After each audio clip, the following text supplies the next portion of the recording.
You are listening to the Happy, Healthy, Hot Mom Summit, where you will discover how to be fit, sexy, and energized, even if you are a busy mom. With your host, top female fat loss and hormone specialist, Dr. Michelle Sands. Hey guys, it's Dr. Michelle here, and today I'm sitting down with Tamara Mannelly. She is a mom, a wife, she's a former elementary school teacher, and she's a real passionate, real food advocate.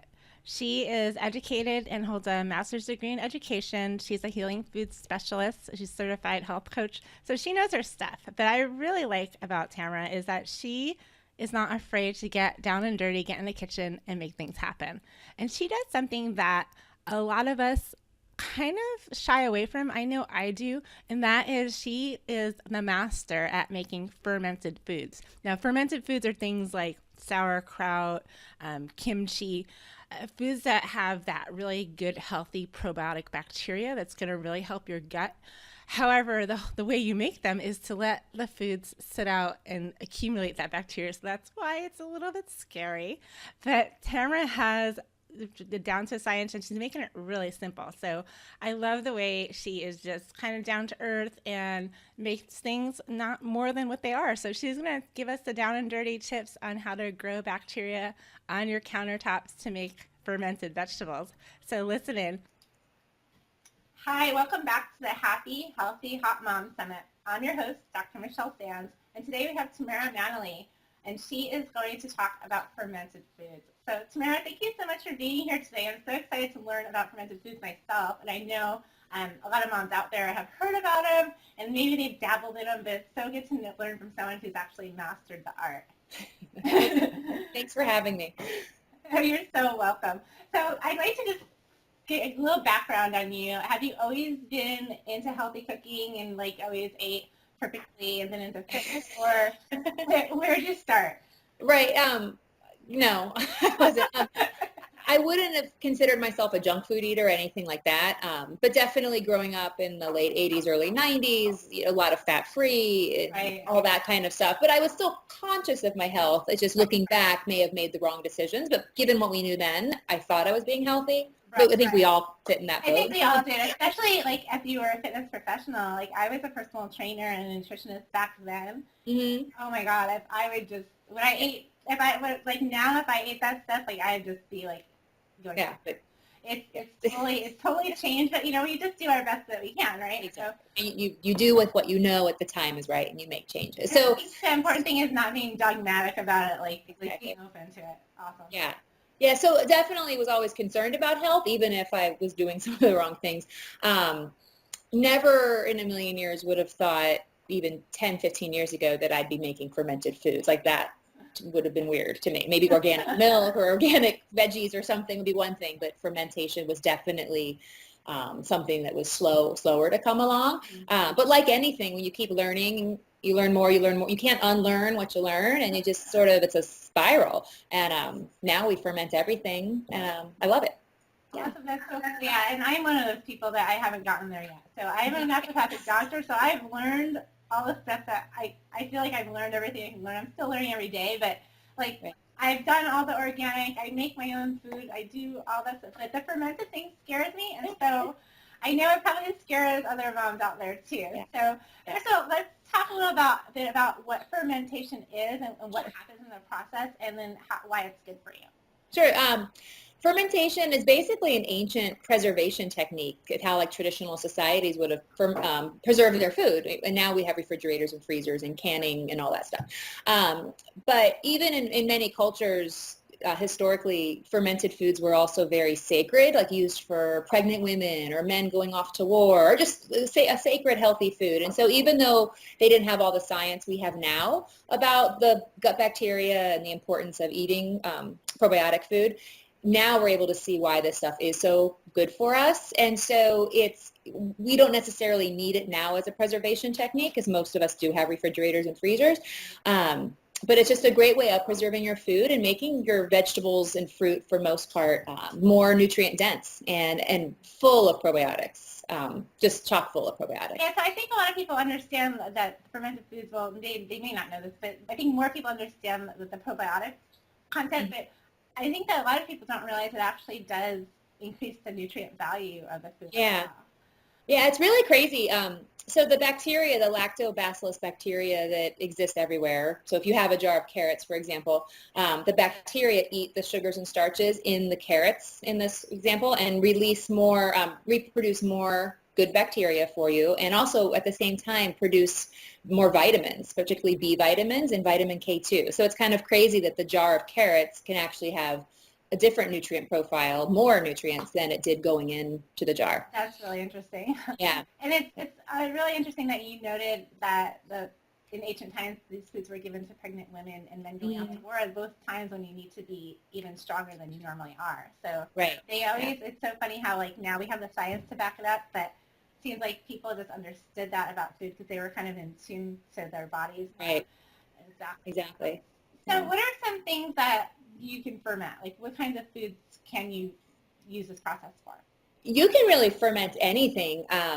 I mainly ferment fruits and vegetables. You can ferment a lot of dairy products too, like yogurt and sour cream. We don't eat a ton of dairy. We do eat some. I find we have a small family, and so for me it's easier just to purchase my yogurt and kefir and stuff like that. But it's very simple to ferment dairy products. You can ferment grains, meat, into sausages and stuff. I really stick with fruits and vegetables because it's easiest and it's what my family likes the most. So let's say you go to the farmer's market and you take some fruits and vegetables, you probably cook some right now, and then do you take the leftovers and like where some people might can them or you use the fermentation process? Yeah, instead of freezing them or juicing them, like sometimes if I have leftover garden produce, I'll just make a random juice full of vegetables. I know it might taste gross, but it's all in there. But yeah, we'll just ferment anything. So we like to ferment things like carrots or green beans a lot. They taste like pickles. You can add all kinds of herbs. So if you add dill or garlic or peppercorns or oregano, you can flavor it up that way. We ferment berries, like mixed berries. We ferment a lot. And I also many people are familiar with sauerkraut. Right. When I think of fermented foods, like that's the one, and kimchi, because I've been venturing into the Asian markets and stuff. Mm-hmm. Those are the only two that I actually think of when I think of fermented foods. So all these the berries and stuff, I've never even, and I think you can ferment anything. So I'll make a lot of sauerkrauts, if you will. They're not traditional sauerkrauts, but it'll be shredded vegetables, shredded cabbage with whatever, shredded apple, shredded radish, whatever I have. I've even added seaweed to my shredded cabbage. So it just kind of takes on different flavor profiles, but they all have a very similar sauerkrauty, for lack of a better flavor. So can you take us through maybe just a simplified process that someone would go through if they were fermenting? I know you don't have to go through the whole thing, but maybe just some steps. Yeah, sure. You need a container to put your fermentation product in. There's a lot of things you can purchase. I use mason jars because they're easy and cheap, and I have a million of them. So basically, you just take carrots. Let's just say you can even do like a bag of organic baby carrots. I dump them in the jar. I add some salt. Salt is a natural antimicrobial, so it keeps the pathogenic bacteria at bay, and it also adds flavor, and then it keeps the vegetables crunchy. And then I like to add a culture starter. It's like a bacteria starter. You don't have to, and it's kind of controversial in the fermenting world on whether you should or not.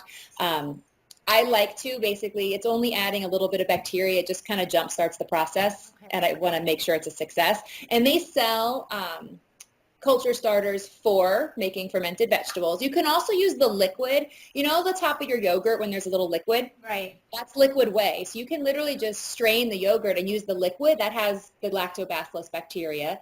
And if you have a probiotic capsule that has lactobacillus bacteria in it, you can just open the capsule and pour the powder in. You can also skip that step. Again, some people don't like to add a starter. I always thought that you had to have that if you... Yeah, you can. There should be enough bacteria existing on the carrots, for example, that the process would go just fine. If I'm going to go to the effort of doing it, I want to make sure it works. So, and then you fill it with water and you put the lid on tight and set it at room temperature for a week, 5 days, a week, and it starts to bubble and do its little thing, and you open it up and you taste it. And if it still tastes like a raw carrot, then it's not ready. And if it tastes like a vinegary or not a sour carrot, then it's ready. I teach a lot of classes and people always ask, like, how do I know if it's ready? And you really just know based by your taste. If it tastes like a raw carrot, it's not ready. But if it's pleasantly tangy to you, then it's done. And then I put it in you do have to keep it at cold storage when it's finished because it will just continue fermenting forever. So you put it in the refrigerator, and I've had fermented vegetables in my fridge for well over a year, and they're just fine. Most recipes will say 6 months is the lifespan. I've had more than that. That's awesome. So that process that you just mentioned, it actually seems pretty simple. It is really simple. And once you learn the technique, you could literally do anything. It's really, really simple. So it's the same process whether you're doing fruits or vegetables? Pretty much, yeah. Just don't use as much salt for the fruit because that would be, okay. Yeah. You don't add any sugar or anything like that? You can add sugar. It depends on the flavor you want it to be. Okay, Yeah. awesome. And so what's your favorite thing to ferment? Vegetable-wise, we ferment carrots a lot. We do dilly carrots, which is just carrots and dill, and then sometimes I like garlicky flavored carrots. My daughter loves them. Berries we do often. We even ferment things like ketchup and mustard. I don't really make my own ketchup and mustard, although there are plenty of good recipes out there. I just get a really good quality organic ketchup or mustard, and I'll add a little bacteria starter to the ketchup in a jar and let it sit for 24 or 48 hours, and then we have fermented ketchup, mustard, stuff like that. Like? Well, when I started getting a good quality organic ketchup, it just tasted like ketchup. So my daughter loved it. Sometimes when I tried the homemade versions of ketchup, she was like, this is weird, not quite ketchup. It just tasted like a slightly tangier ketchup. Awesome. Or mustard, same thing, yeah. So let's talk about why people want to ferment their foods. Like, I know that we mentioned the probiotics, but what do you want to talk about, like what that does for them? Yeah, well, we hear a lot now about gut bacteria and how important maintaining a healthy microbiome is, and science is still coming out every week with new things. It's really a new science, if you will.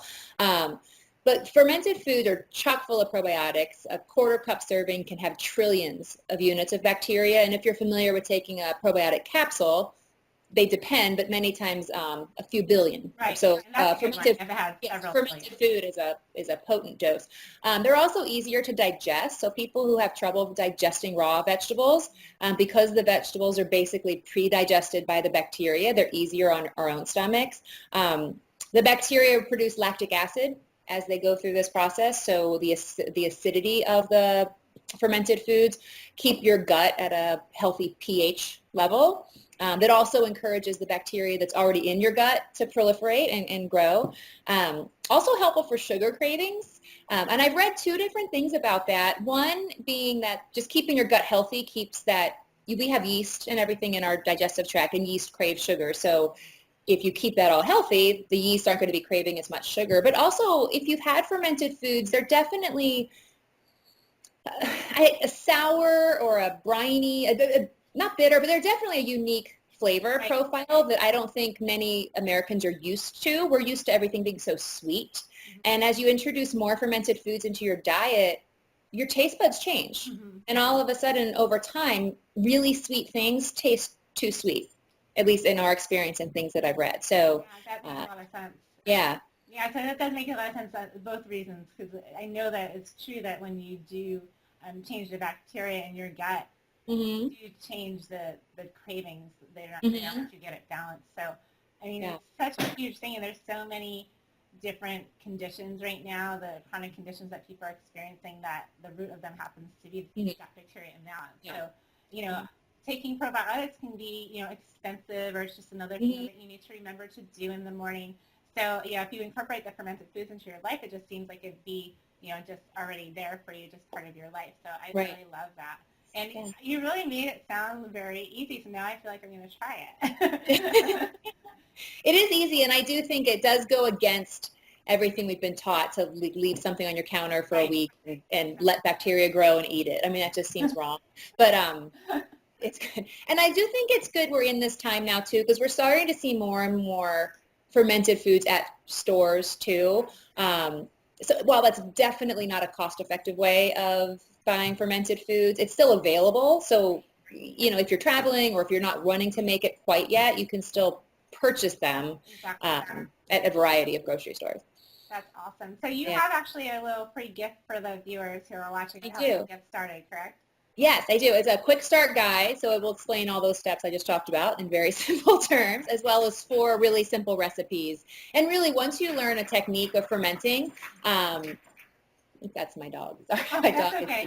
my dog's eating my slipper. We all have animals and children, so. My dog has fermented foods also, so that's good. Oh. Yeah. With 4 simple recipes, but once you learn the technique, you can ferment anything with the same technique and feed it to your whole family. Wow. Okay, that's very cool. So I'm really floored at how easy it is.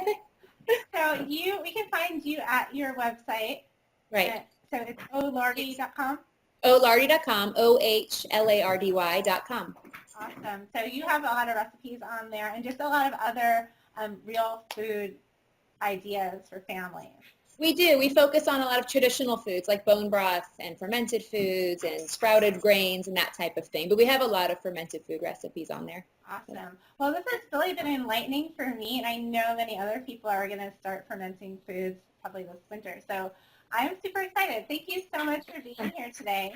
Thank you. Thanks a lot for having me. Thank you so much for tuning in. I hope that you received a lot of value out of this interview. I know that I did. I want you to open up to the possibility of making this new year the greatest opportunity that you have had so far to improve your life. This is about breaking out of paradigms. It's about learning the art of living. It is about honoring who you are as a woman as you discover who you are as a mother. It is about taking care of your body, mind, and spirit so that you can take better care of your family and be a shining example, a role model for your children so that they can grow up to be healthy, happy, and successful. I promise to continue to bring you educational, empowering, and inspiring content to help you achieve the body that you dream about and the life that you are meant to live.